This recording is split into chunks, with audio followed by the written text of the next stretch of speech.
alcohol. I don't think you're full-blown alcoholic. I'm on the spectrum. Yeah, I think we're getting close. I'm definitely on the spectrum, but at least I'm willing to acknowledge it. I've had a lot It's hard to say you're an alcoholic when you live in Durango, because there's other examples where you're like, wow, I'm really not that bad. Right. Every stage I've been on, I'm like, oh, this is essentially an AA meeting. Okay, let's talk about getting fucked up when you know you shouldn't. Like, Yeah. I'm trying to make that into a bit, but I haven't quite figured out the delivery. Yeah. But I think we have more discipline than most people in Durango. yeah, and there's a spectrum of discipline, which is super interesting to me. Like, we all have these different qualities that make us great, but also qualities that bring us down in life, you know? And I think it's all a balance, because it can't be all work and no play, because otherwise Jack murders his whole family. Yeah. That was that movie, right? The Shining? Yeah. Okay. I haven't seen that in a long time, but I watched it today, actually. Really? Well, parts of it, because I was flipping through the channels. Yeah. Just looking for something to watch while I was eating lunch. I've been thinking about it. I've been hearing about it. A lot of people are referencing it in podcasts and stuff, so I've really been thinking about it, but It's a good movie. Yeah. It holds up. I mean, it's not that scary, but I want to actually read the book. Mm-hmm.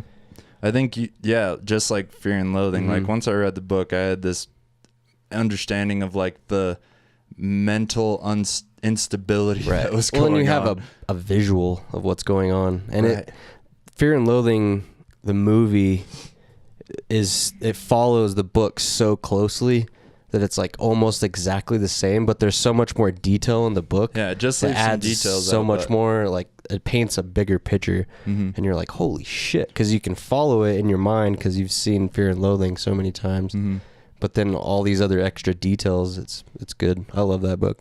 That's one I could sit down and read over and over. That's what made me like reading again. Yeah. But I think there's a lot of people would probably disagree with this, maybe just because they're more into reading than movies.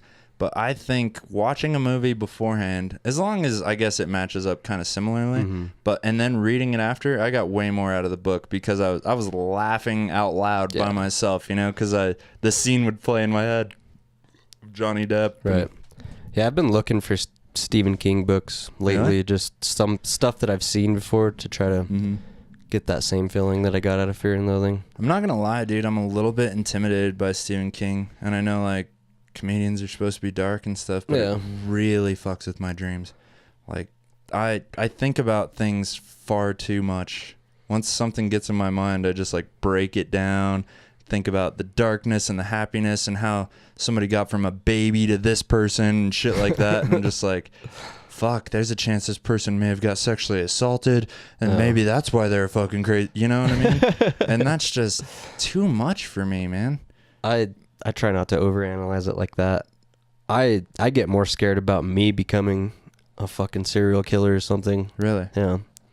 I don't know why. Because I had a really bad mushroom trip one time, and it was me and Coel at the lake, and I thought it was a good idea to turn the TV on, and there was like a scary movie commercial, and then I just like had this image of me killing Coel and like going on a murder rampage around the lake.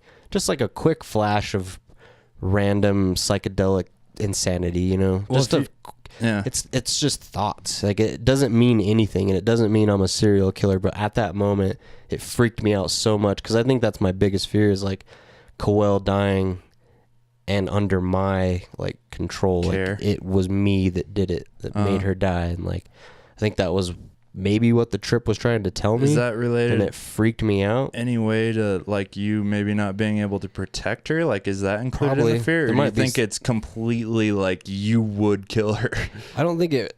No, I think the fear that I would lose my mind while I was tripping and become somebody that I was afraid of, you know? Somebody violent. And I think that means that I'm not crazy, because crazy people don't think about shit like that. Well, they just sociopaths don't, but I think there's definitely a spectrum that could potentially. And I'm not saying you have any no. But tendencies. I'm just saying. I think the fact that I was so worried about it and so it fucked me up so much makes me think that it's not a possibility. I'm always, my whole life I've been. Think about the worst. I think about options, like you know, on the last Men in Black, I think it was 3. There was that guy that could like see all these the different possibilities. Like that's kind of how my mind works. Right. Like I see multiple possibilities.